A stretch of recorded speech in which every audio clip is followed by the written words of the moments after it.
Oh man, I never get tired of that. That 45 to 78 record spinning around. Anyway, good morning, everyone. Welcome to Cut the Shit, Cue the Genius. I'm Michelle Bruno. I'm here with Liz King Caruso and Dalia Algazar and the infamous, famous, or naughty, or wonderful David Adler. If you don't know who he is, you better look him up because this is like a national treasure that we snagged for the show. So Yeah. sweet. And I am so excited to talk about not only David's book, but David's thinking about how we're going to change the industry.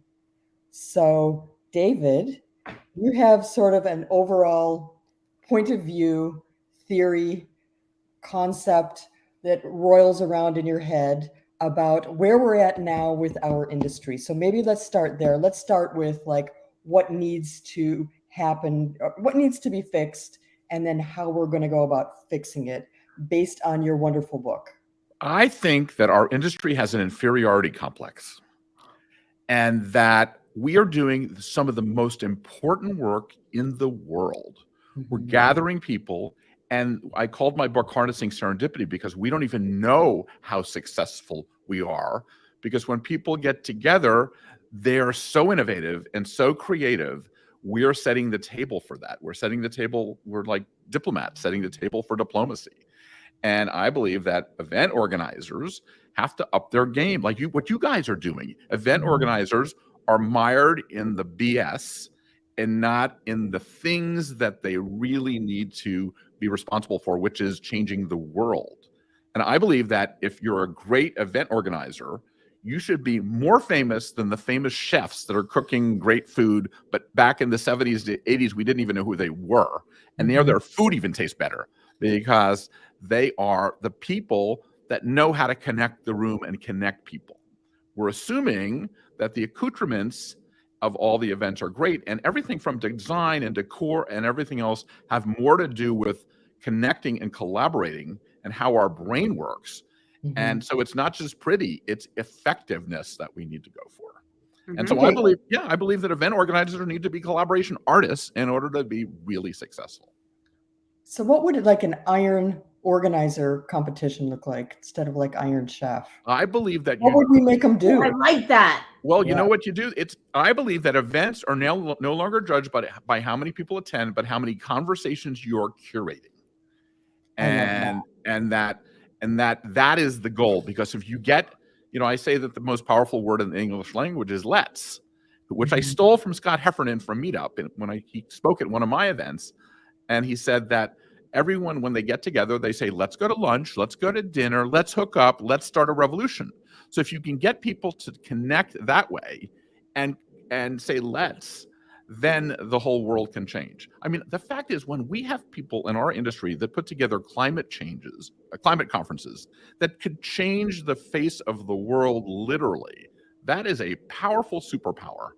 And that we don't realize that we're not taking advantage of what we do, which is the most remarkable things. And you know what I found? The reason that I actually wrote the book and I did my career, I started in Washington. I started a society magazine out of Washington when I was 21 years old. And I wore black tie every night and people thought I was a maitre d'. But when I got home from my apartment to my house, but the number one skill set of politicians is event organizing. Yeah. This guy we had as president started out as a community organizer. He did pretty well.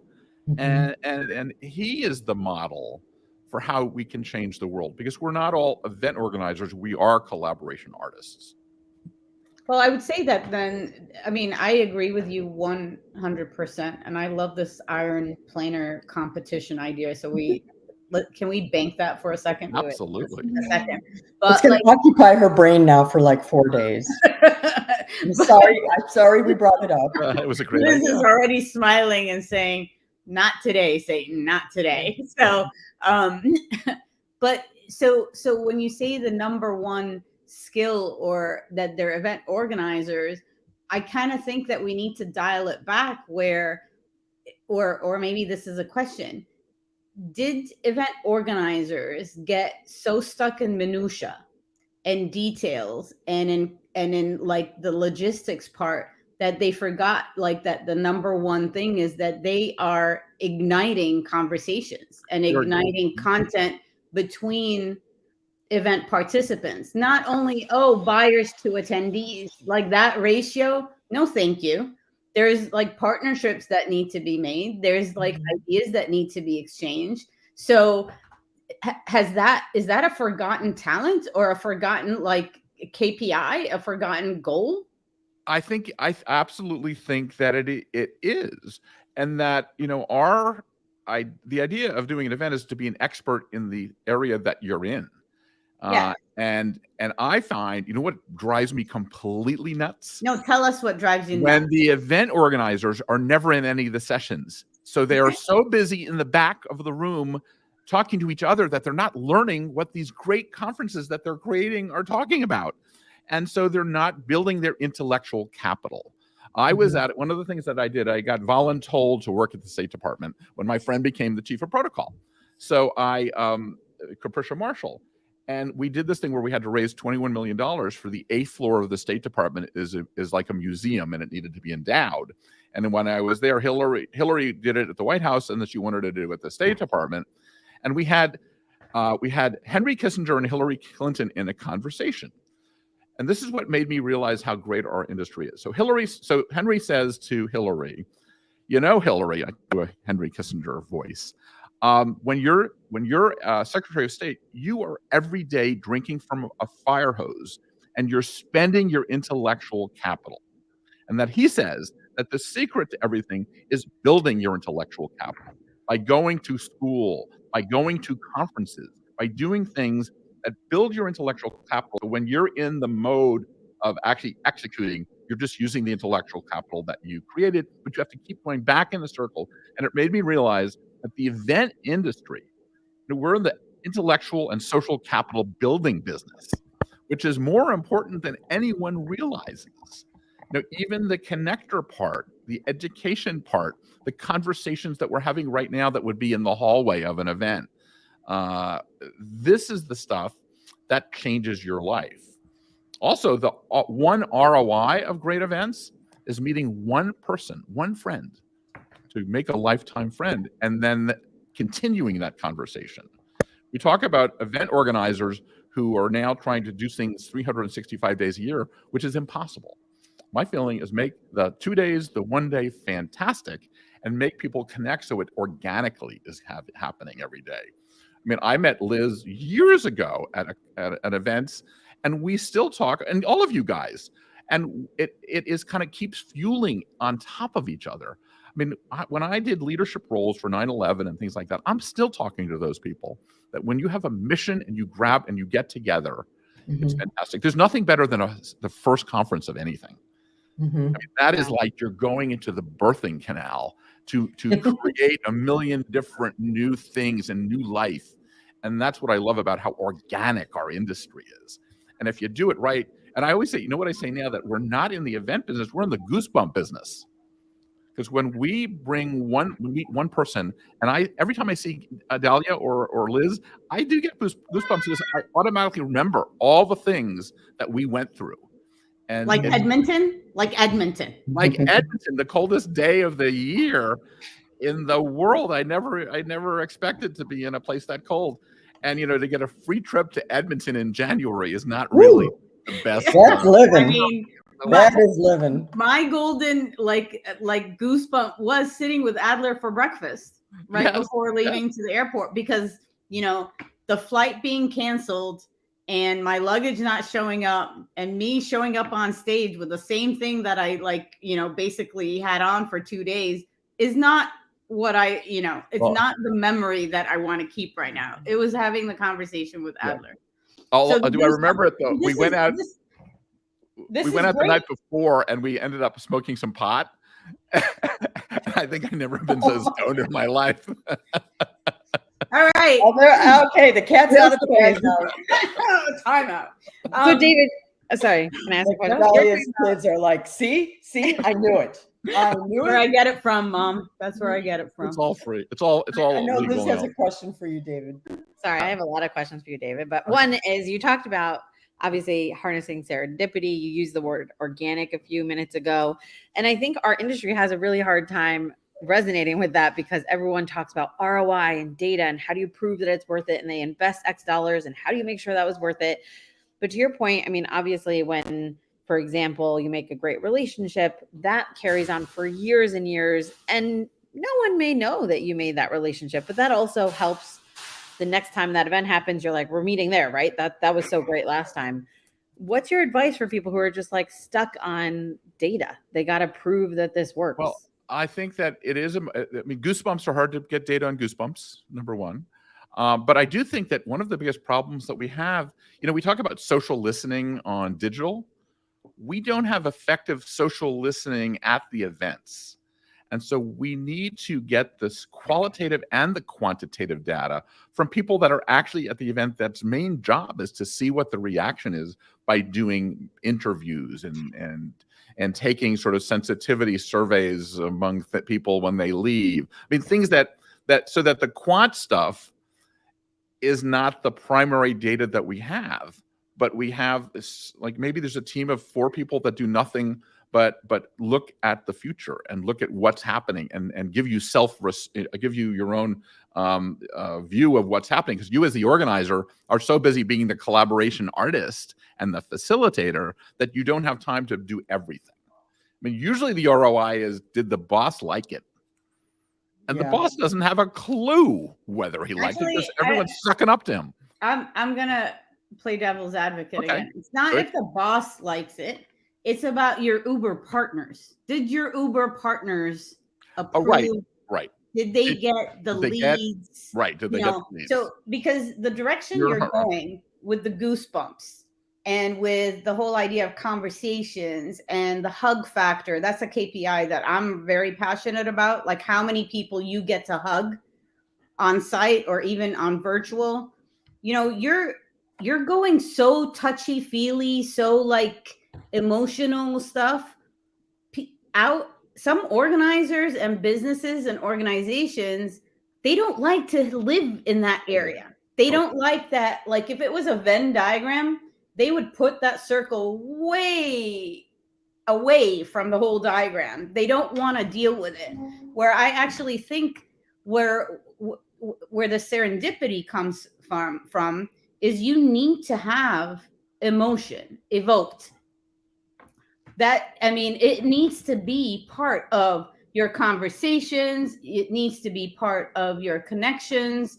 It needs to be part of the coffee. Hi there, cutie pie. Like, look at that face. You get goosebumps when you see that. I know. But let me bring up another concept. I 100% agree with you in that everybody wants email addresses.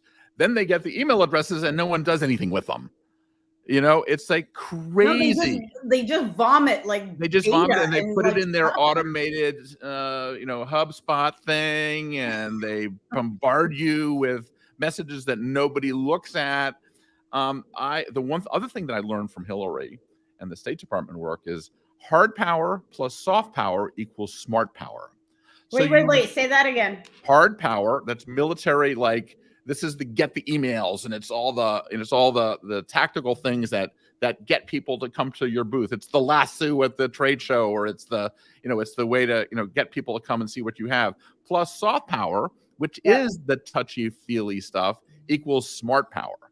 Yep. And that is where diplomacy is right now. That is where everything in the world, the reason people spend money on events and branding and all of that stuff is the soft power piece of it. And it's the combination of the hard power and the soft power that works together.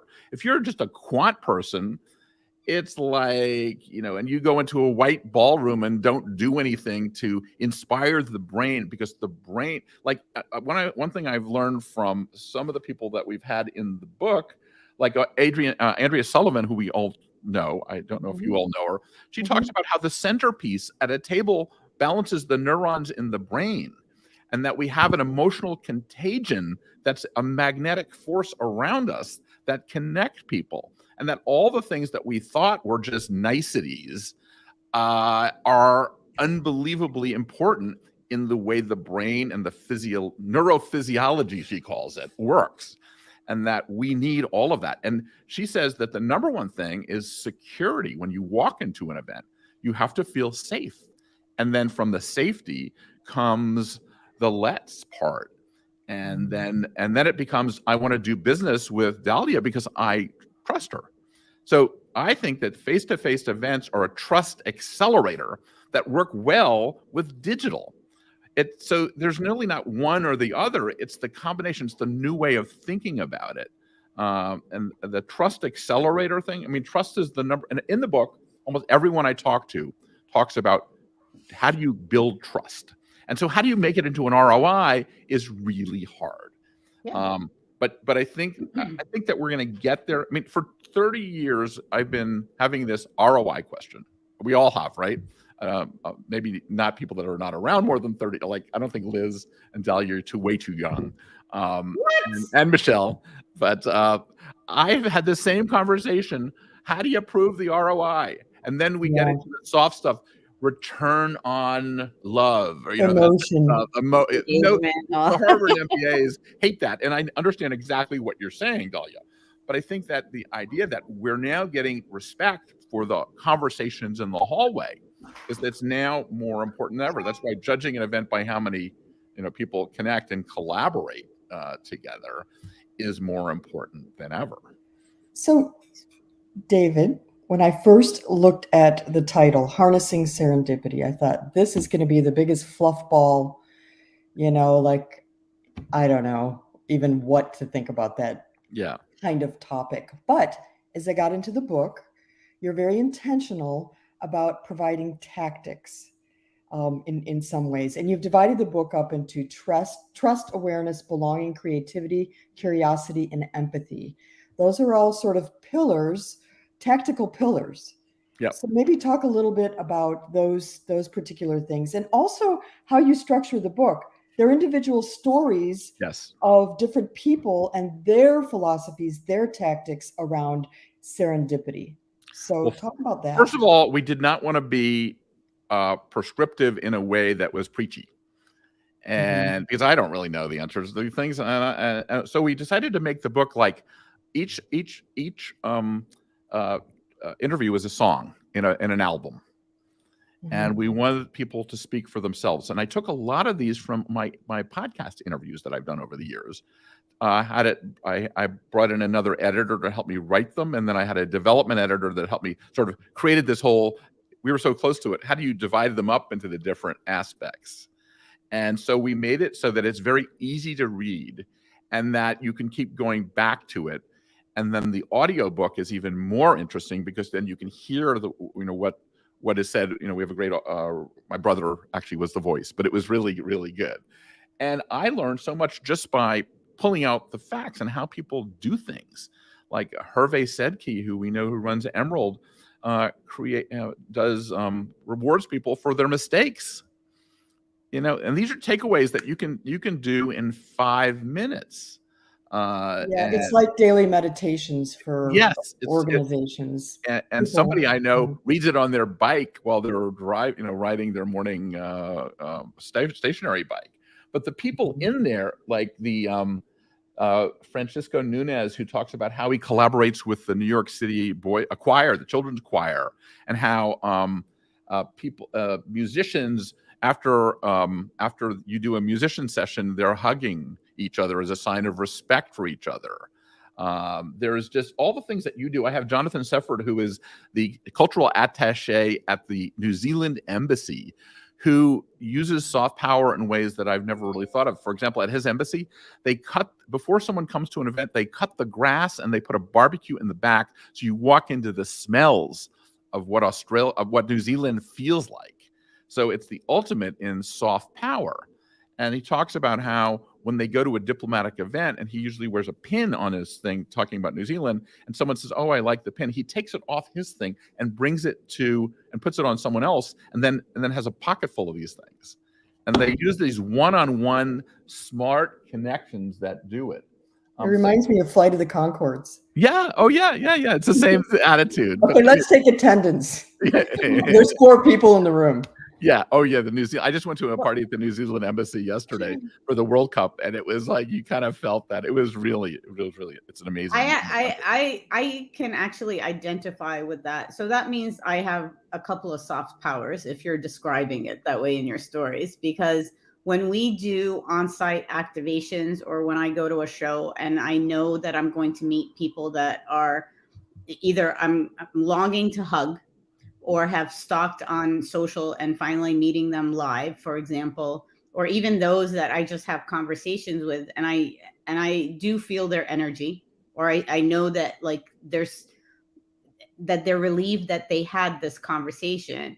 I actually give them an evil eye bracelet to protect them. And so, and it's quite astonishing that like even a year later, if we like met at IMAX or something, and they're say, they'll text me and say, can't wait to see you, and take a picture of the bracelet and send it to me. Oh, yeah. And I honestly think, with all the tchotchke conversations that we have and the giveaways and all of that, if it is not emotionally charged, whether it's by senses, like you said, the smells of the barbecue or the pin, or like, there's a sense of like emotion attached to it. And this is something we have to learn as even, the programming departments of our event teams. If the content is not emotionally supercharged, then it is a waste of your $250,000 like fee that you put in a speaker and the 3-story LED screen. Oh, yeah. One of the things that I learned from Michael Ciano, who does the 100-course dinner party, and he does all of these sort of crazy, like wacky things. He says all events need to have artifacts. The artifact of an event is what you're saying is the historical thing, but it has to be like Jonathan did. They have to be well thought out. Like when I was at the State Department, we were working on presidential gifts. What does the president give to a foreign leader? And an iPod. Yeah, well, that's the problem. That before Patricia got there, for Obama, they gave him an iPad, and it was the worst thing you could ever do. So when she got there, we would have meetings for hours about what we give. So we decided to use the wood of the White House and give it to a sculptor to create something out of the wood from the White House. And it became much more thoughtful. They gave the British Prime Minister, they gave the Queen, I think, a barbecue thing from America. So that we had an American barbecue grill for the backyard. This was the Prime Minister, I guess. And it was, the Queen got an iPod with a bunch of songs on it. Well, it was killed. It was the most unthought about thing. The British press killed the Obama administration for that. But I think at all of our events, each event that we do is an historical moment for something. And we have to lean into that, because you'll never have another event like that. Yeah. What is in the book about the gathering? I forgot her name. Who wrote a book? She says it's like a river. A river is never the same thing ever. So an event is always going to be a different flow, a different river. You can do the same exact format, but it's going to have a different feeling. But so why are we so glued? Yeah. Why are we stuck in the mud? No pun intended. Why are we stuck in the river mud? You have some thoughts about that? We have an inferiority complex. Yeah. Well, why do we have an inferiority complex? Because we're beaten down by C-suite who don't take what we do seriously. And now they're starting to, though. I mean, that's what I loved about more women in power, that they understand the sensitivity about this. And some of the great, some of the great CEOs do know this. When I work for CEOs, we spent hours on the seating charts and where people sat and all of that and the social engineering. But a lot of people, they're so busy with their growth numbers and they don't really understand that event organizing is the ultimate of being, a creative maestro. And so 2 questions. Sure. One is, what is the number 1 or 2 things that event organizers, event planners need to do to get unstuck, to get themselves unstuck right now? And the other question is, how are we going to empower our new professionals coming in so that they don't get that jaded like look of I can't do anything except if because the C-suite is just gonna crush it. Well, I think that we have to look at ourselves in the mirror and we have to get real feedback on people not just sucking up to us that get invited to our events. We need to get real feedback. I do these Jeffersonian dinner party things, and you have to build trust. You're doing the same thing you do when you're collaborating with a group. You have to get people in a room. You have to get them to explain who they are to build the trust, and then you got to ask them, how do we make these better? What would you do? And I think that's one way of doing it. It's us talking about it as peers and having these kinds of conversations. It's recognizing that what we do is really important and pointing out. So what I'm trying to do is celebritize the great collaboration artists / event organizers. And I did this thing. I'm going to start it again called Collaborate America, where we recognize collaboration artists, but we want to make it open source. So, for example, at the event we did at the Times Center in New York for the New York Times that did our opening party, we also added a collaboration artist award to it, and we gave it to J.B. Miller. And what we're trying to do is give awards and recognize people, because recognition is one of the most important things. We use it every day in our events. We don't use it for our own people. And so if we create mentors that are collaboration artists / event organizers / experience creators. I mean, look at all the, we're part of this whole creative community, and we don't really know how to do it as well as we should, because we get locked into the formats. You're 100% right. And I think it's, pounding people on the head, letting them listen to shows like this, letting them realize that I can do better. I think, what I wanted to do, and we should do this, is do a Queer Eye for the Straight Guy thing and go into events and just rip them apart. Let's do it. And could bring our experts in. I'm so there. Liz, bring the kids. We're going on a field trip right now. Let the kids actually be the let them say what it truly is. Because I got to tell you, between Lucas, Riley, Haley, Bruno's Haley, and Aisha and Lily, that is the judges that you would want at an event. You also need the next generation. Like, I'm a huge social media person not in terms of Instagram. I think that why are people so addicted to TikTok? There is a pedagogical aspect to what they're doing that makes it easy to learn. I've learned more about AI from TikTok, learned more about my knee surgery from TikTok, learned more about how Washington works. I learned more about the war, all the different wars, because they're real people. Those creators are unbelievable. And we have to unleash the power to let our people be as creative. And it's not budget. It's about being thoughtful. It's about what Jonathan does in mowing the lawn to have the smells and it's allowing people to unleash that. A lot of bosses won't let people do that. Well, I also wonder whether event planners and organizers are so beat down and are so tired and stressed out that you talking about like TikTok and about like, almost shifting the way they do things and charging it emotionally is actually working the opposite on them, where it is you're like, I don't have space for that in me right now. I'm going to be done. And then what? Then what happens? If they're all done, if they all leave, like the ones that we know are credible organizers, depend on, etc., what's that world going to look like? Well, one thing that you could do, and we're just brainstorming here. I have become, as I mentioned before we got on, like a ChatGPT phenom. I use it 10 times a day. 10 times a day. And I'm using it to take my ideas and create proposals. A lot of times people in our industry aren't the best at writing. What ChatGPT allows you to take your idea and articulate it better to senior management. So one of the things to do is to just keep taking your ideas and massaging them through ChatGPT and getting them up to your C-suites to present ideas in a way that are much clearer. Because if you get stuck having to, write them, and it takes forever for you to write them, and you may not be that articulate about writing, it helps You just us don't give do us it. it gives us Yeah. a superpower Mhm. skill Mhm. that we didn't have before. Because I don't think that our industry, we're not great writers in our industry. I mean, frankly, a lot of people are not.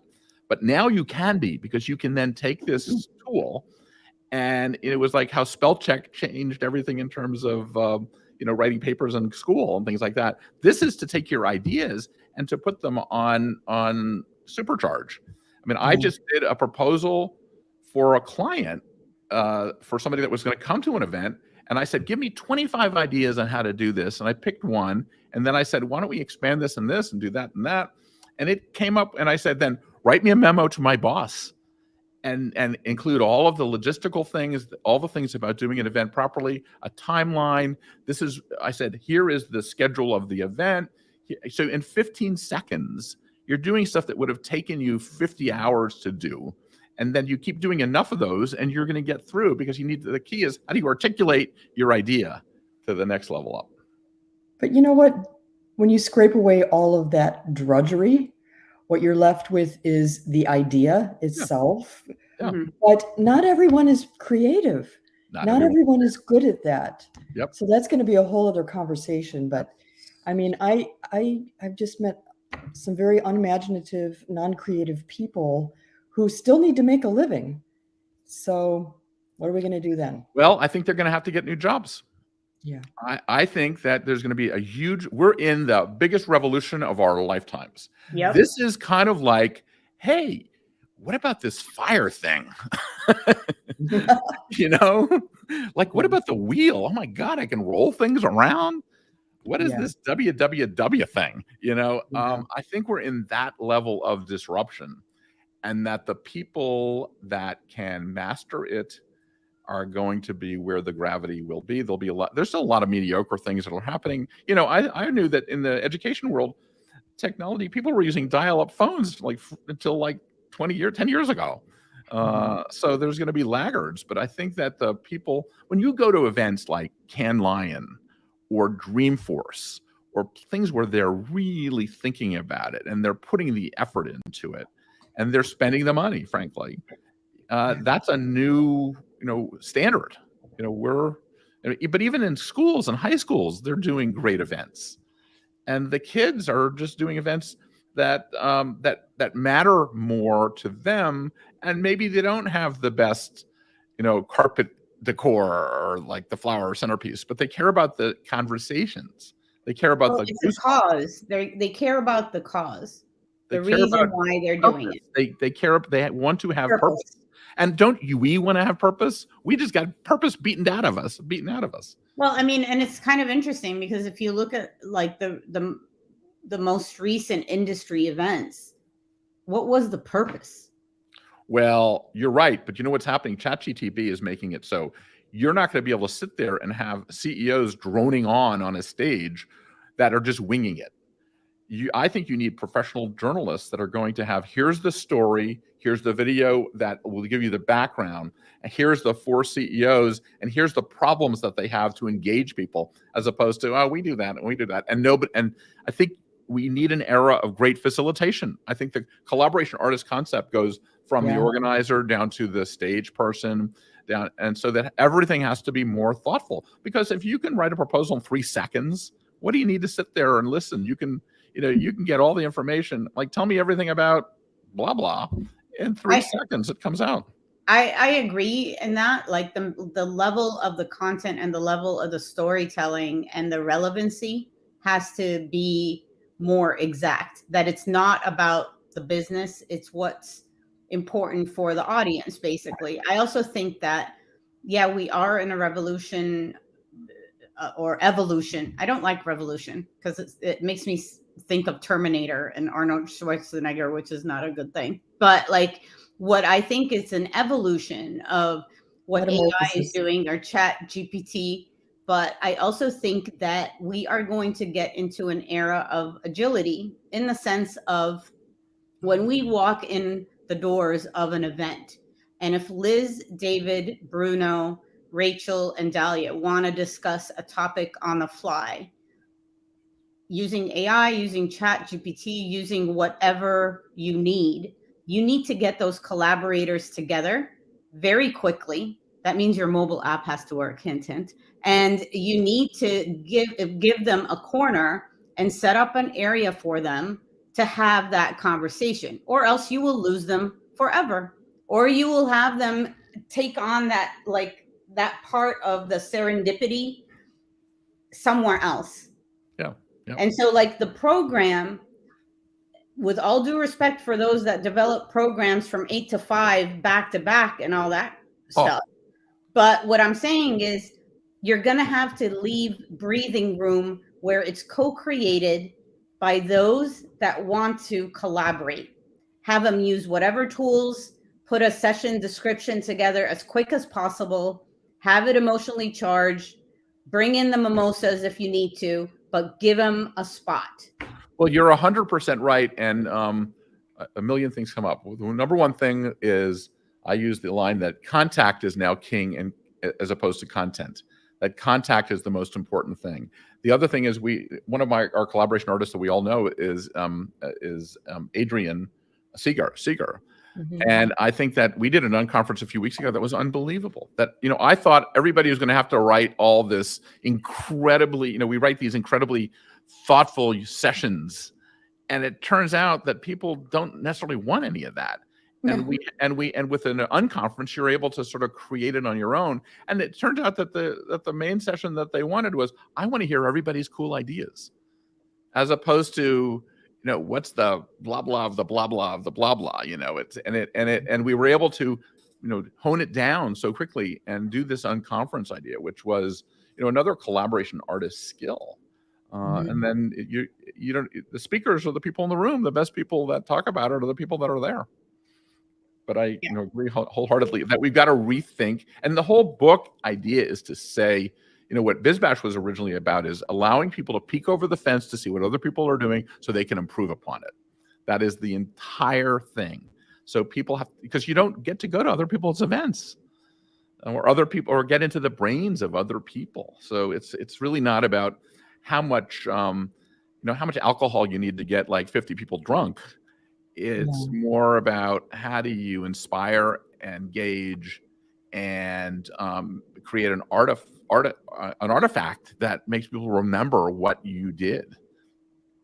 But awesome. I wonder if alcohol can be some type of lubricant.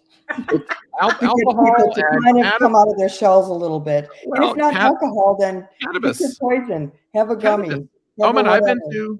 Have you been to any of these dinner parties, these cannabis dinner parties? The infused meals. I mean, I think you need as many lubricants that people want. I don't think that's a problem.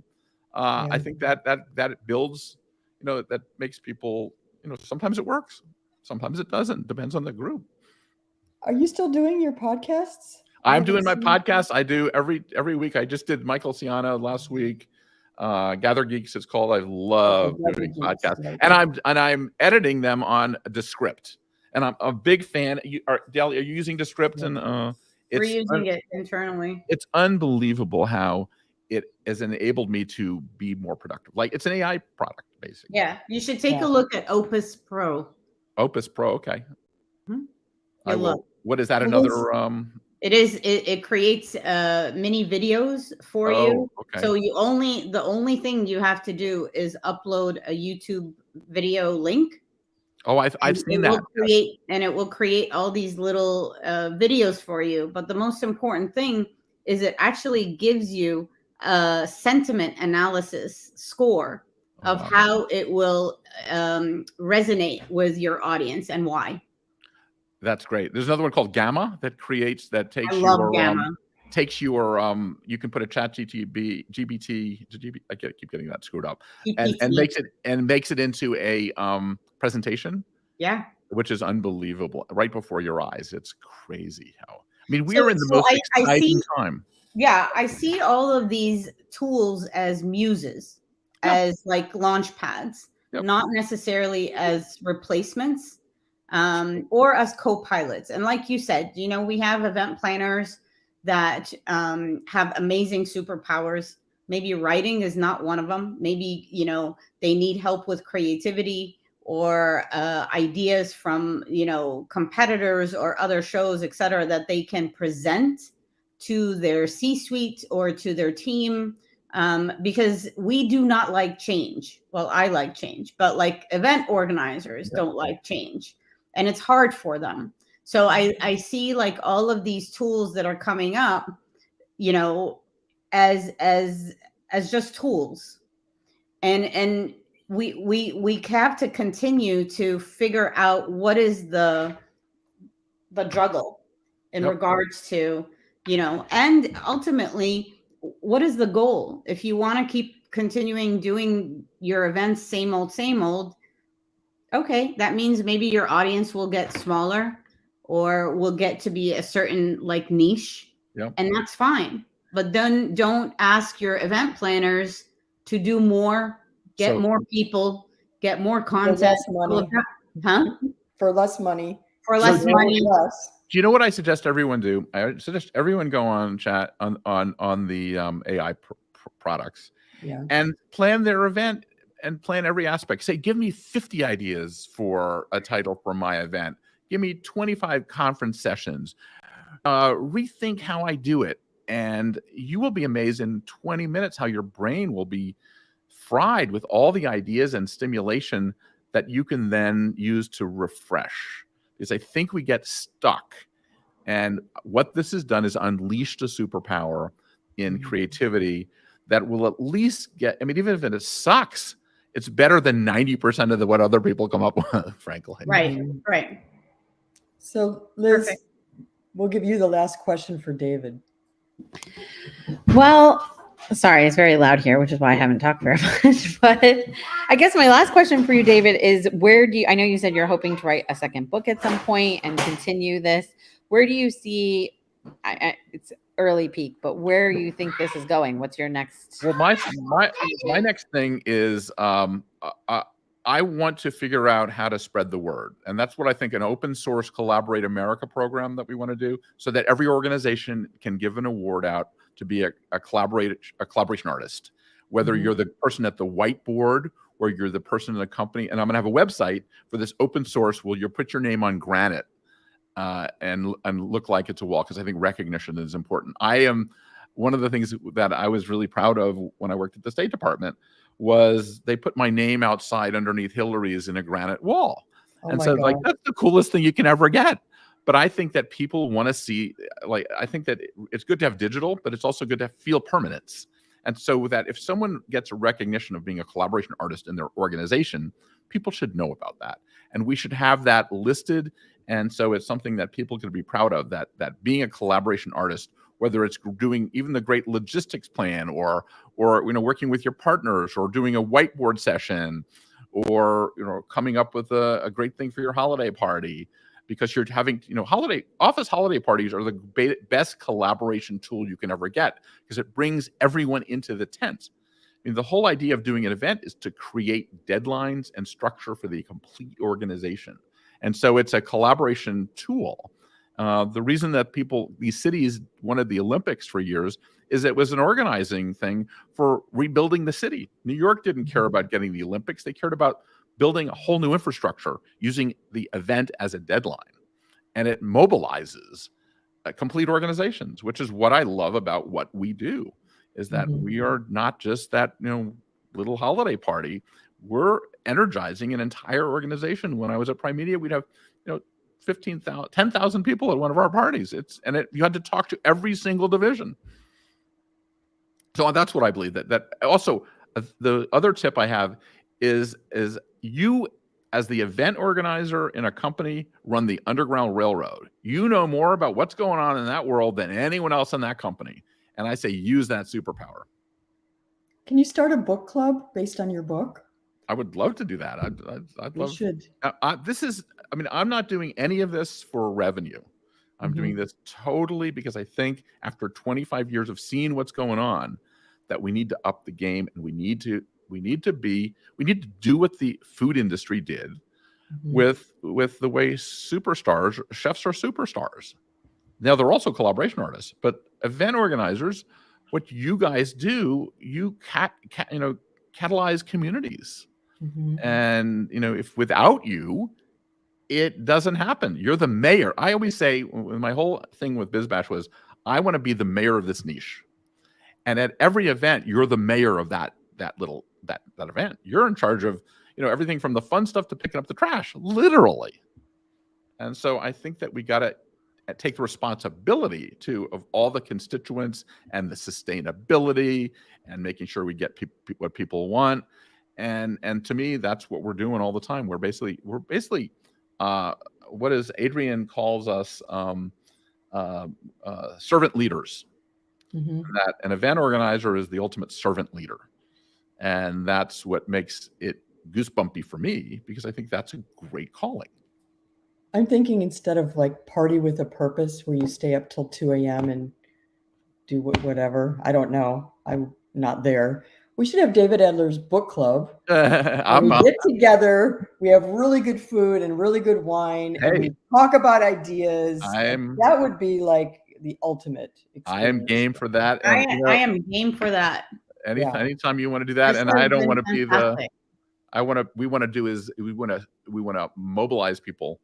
And it's not about anyone in particular. It's about stimulating people with ideas that will make them want to take things to the next level. And that's, to me, the most inspiring thing that you can do as a servant leader. Fantastic. What's the next event you'll be attending in person?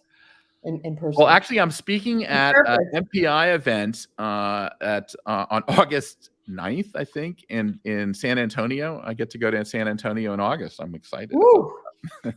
Bring your. And then I'm sort of having really worked on too much. Any suggestions you have, I'm happy to do anything. I'm going to IMEX. I think we're going to do another thing at IMEX this next year. We do these planathons I did last year at IMEX, which were fun. And I just think we got to think about new things and try new things and fail. Yeah. Because people love it. Failure. Anyway, this has been wonderful. Thank you guys so much. Thank you. Adore every one of you. And I get goosebumps. I got the goosebumps. We're in the goosebump business. I got it. We're in the goosebump business. Yeah, exactly. Okay. Thanks. All right. Thank you so much. Thanks so much. Loved having you, and come back again when we have the next book, or maybe just next week. Anytime. I'll do this every day. Anytime. Thanks, guys. Anyway, what do we have coming up, ladies? What's next week? Next week, we are talking with William about creative businesses and how to build creative businesses. Oh, there you go. You'll want to listen in, David. That's more goosebumps. We know you need some ideas. Oh, yeah. I love ideas. Anyway, thanks, everybody. We will see you next week. Thank you.